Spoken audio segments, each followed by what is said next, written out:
Bismillahirrahmanirrahim. Assalamualaikum warahmatullahi wabarakatuh.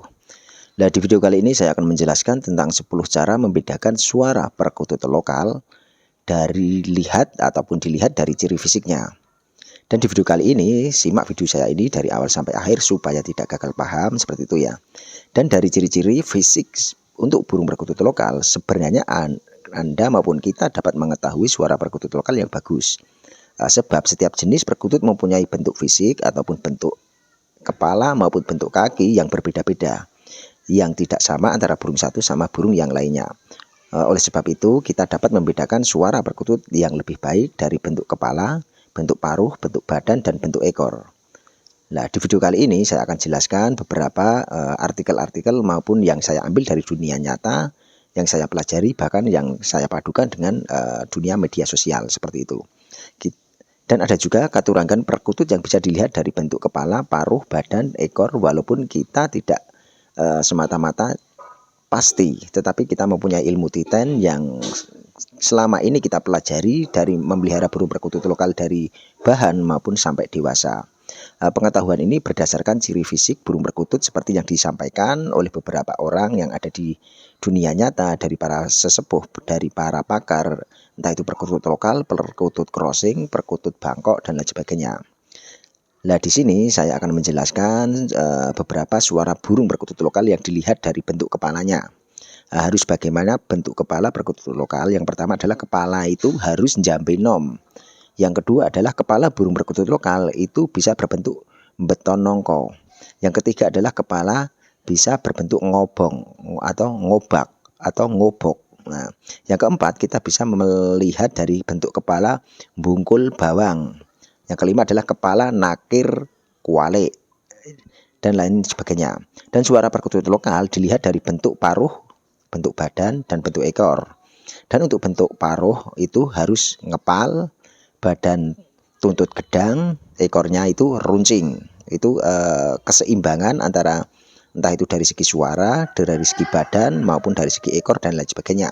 Yang kedua adalah paruh nggabah, paruh badan nongko, atau badan nongko segelundung atau ekor panjang. Yang ketiga adalah paruh mapah gedang, badan blubuk, ekor pendek runcing. Yang keempat adalah globok gede, badan jagung, jagung lobot, ekor panjang kurang runcing, seperti itu. Dan yang kelima adalah paruh globok, rawit, badan wungkul gerang ataupun ekor mekar, seperti itu. Dan saya akan menjelaskan suara perkutut lokal dilihat dari bentuk kepalanya. Yang pertama adalah kepala njambe nom.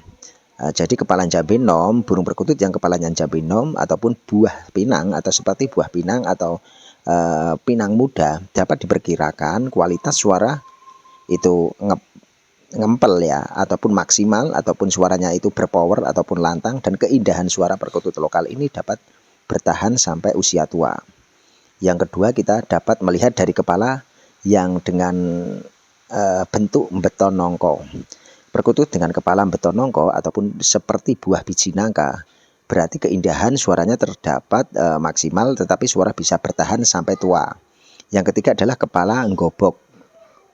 Kepala gobok, burung perkutut gobok bulat seperti uang logam, ataupun dia itu kepalanya itu bunder ya.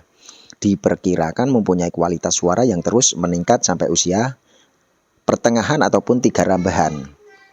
Jikalau satu rambahan itu 8 tahun, berarti 3 rambahan itu adalah 24 tahun.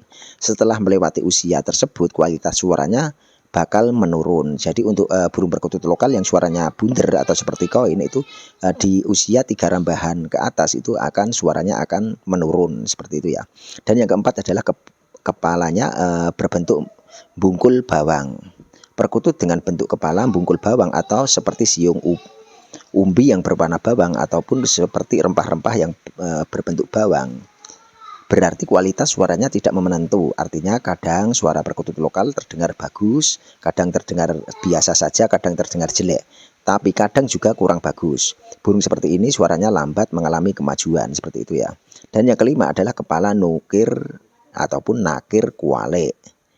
Burung perkutut yang kepalanya nakir kuale atau tempat makan segi empat terbalik, berarti suaranya kurang bagus, walaupun suaranya itu kadang bagus kadang tidak.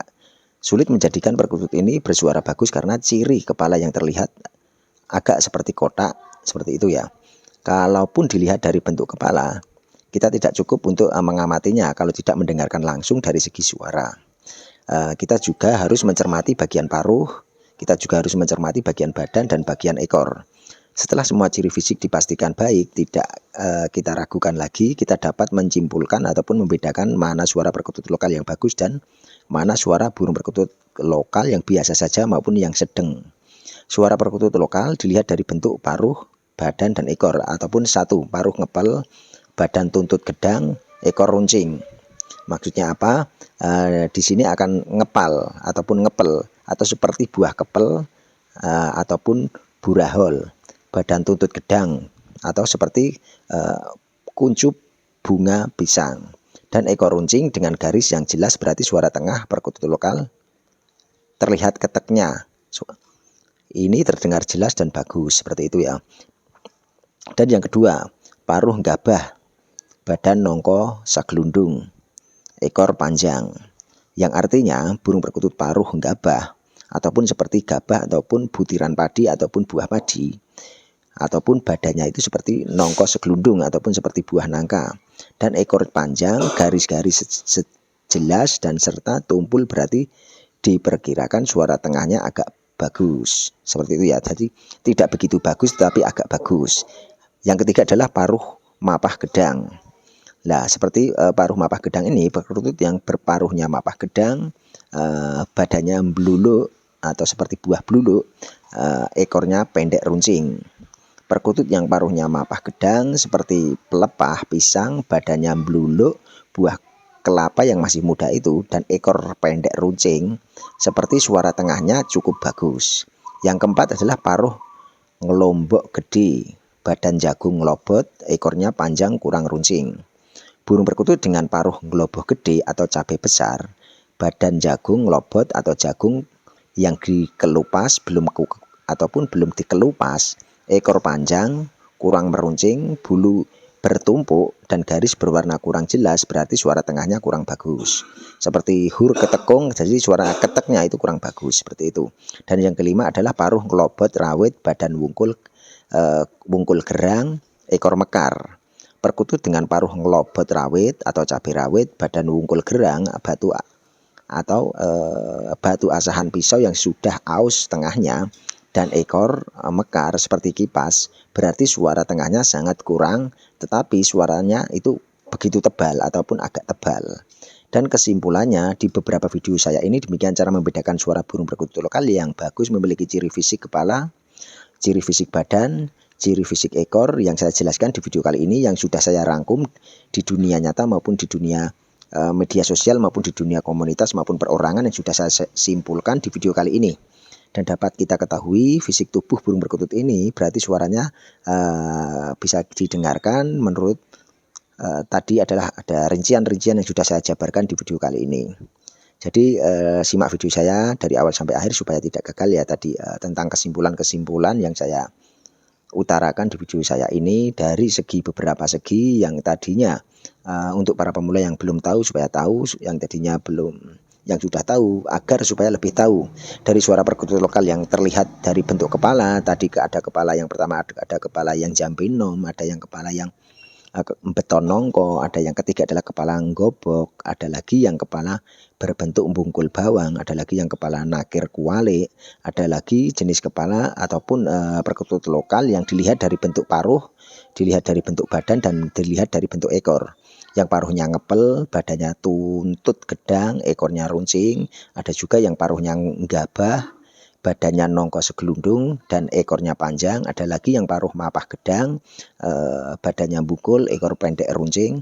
Dan yang keempat adalah paruh ngelobok gede, badannya jagung ngelobot, ekornya panjang kurang runcing. Dan ada lagi paruh ngelombok rawit, badan bungkul gerang, ekornya mekar. Lah seperti itu. Jadi semuanya itu ada ilmu titen, ada ilmu kejawen maupun ada ilmu yang modern ataupun tradisional yang sudah saya rangkum, yang sudah saya terapkan di video kali ini. Jadi dari simbah-simbah nenek moyang kita terlebih dahulu itu punya ilmu titen yang sudah dia mempunyai rumus sendiri. Dan saya juga mempunyai rumus sendiri yang sudah saya simpulkan dan saya pelajari dari dulu yang saya memelihara burung perkutut sampai sekarang saya pelajari pelan-pelan dan saya jabarkan di video kali ini. Pokoknya di video kali ini ambil sisi positifnya, buang sisi negatifnya, jangan diambil mentah-mentah ulasan dari saya ini. Ambil ulasan-ulasan yang baik saja dan buang ulasan-ulasan yang tidak baik tentang video saya ini. Dan sedulur-sedulur semua semoga satu saja diberi kesuksesan selalu, diberi kesehatan selalu, diberi rezeki yang barokah yang berlimpah. Akhir kata, salam rahayu, salam kongmania, salam persahabatan, salam silaturahmi, salam bhinneka tunggal ika, salam kekeluargaan, salam guyup rukun selalu, salam satu hobi. Tak lupa pula saya ucapkan wassalamualaikum warahmatullahi wabarakatuh.